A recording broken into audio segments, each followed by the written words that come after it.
Teacher Al. Welcome to my channel. Today our topic is about division of rational expression. When you say rational, it is in the form of fraction. So to divide 4x squared y raised to 5 over 9x raised to 7 divided by 10x raised to the 4th power and y raised to squared over 18x raised to the 4th power. The first thing we do is we have to copy first the given first expression of rational, and then we have to write also 9x raised to 7. Then this time we're going to change division symbol to multiplication, and we have to reciprocal the given expression.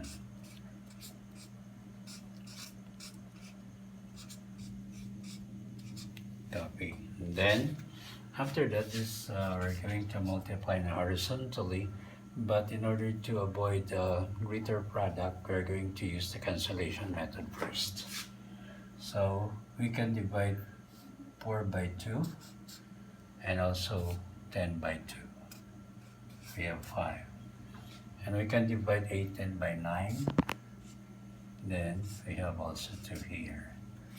And after the cancellation of numerical coefficient, we're going to multiply.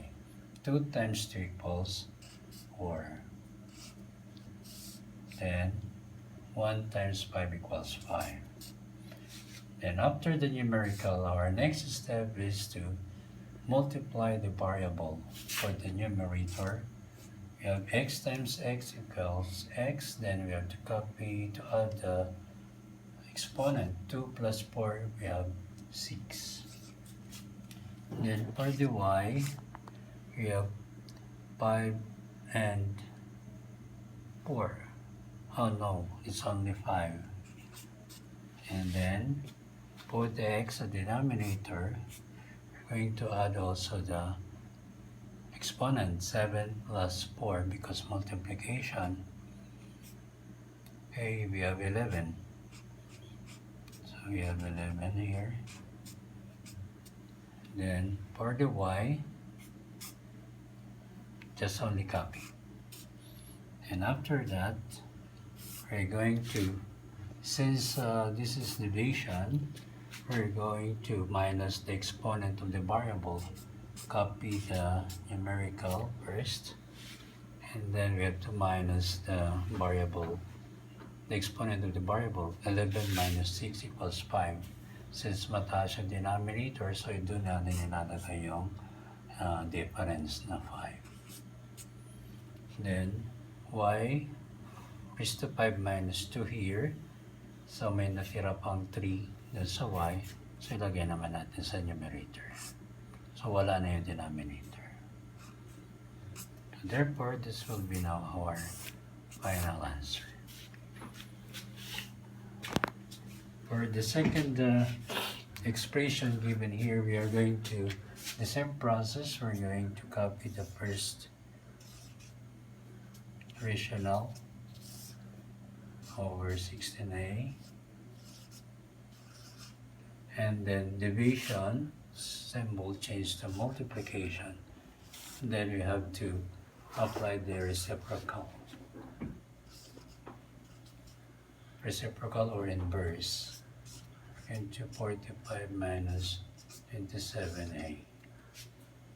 And after that, we cannot multiply horizontally because there is a term in the numerator and denominator subject for factoring. So we're going to factor. Factor is the next step.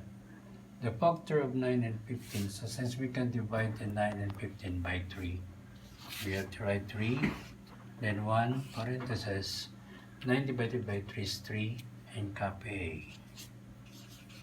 Then minus 15 divided by 3 equals 5, all over 16a. Then times this one, since copy only the numerator, And 45 and 27, there is a factor. So 9 times raised to 7, 9 times 5 is 45. So the common is 9.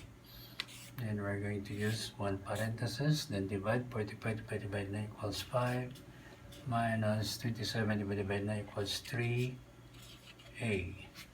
So this time, we have 3 and negative 5, and 5 and negative 3 is something magkabaliktad. So we're going to multiply this by negative 1. Okay, now we have to cancel. Okay, we're going to ayusin muna natin to. 3 dot muna kopyahin. Ang ayusin natin ay yung denominator nito. So we have to multiply that. Negative 1 times 9 equals negative 9. Then, since multiply natin to dito, i-reverse na natin yan. Negative 1 times negative 3 equals positive 3a. Then, negative times positive equals negative 5.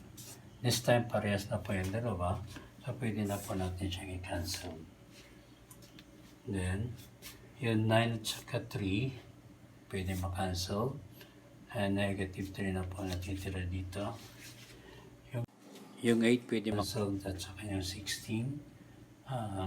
We have 2. The remaining is 2. And, okay. This time we're going to multiply horizontally. 3, cancelled na to. We have this one also cancelled. 3a. So, natira natin ay a raised to 5 over 2a, then negative 3. Then simplified again, we have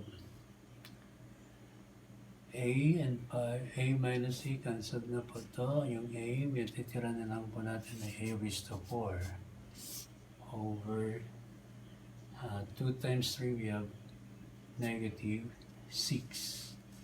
Okay?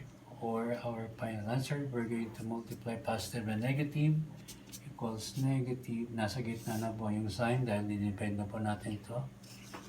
A raised to 4. This is called OR. A raised to 4 to the fourth power over 6. Ito na po yung pinaka-final answer natin. Don't forget to subscribe, like, and share.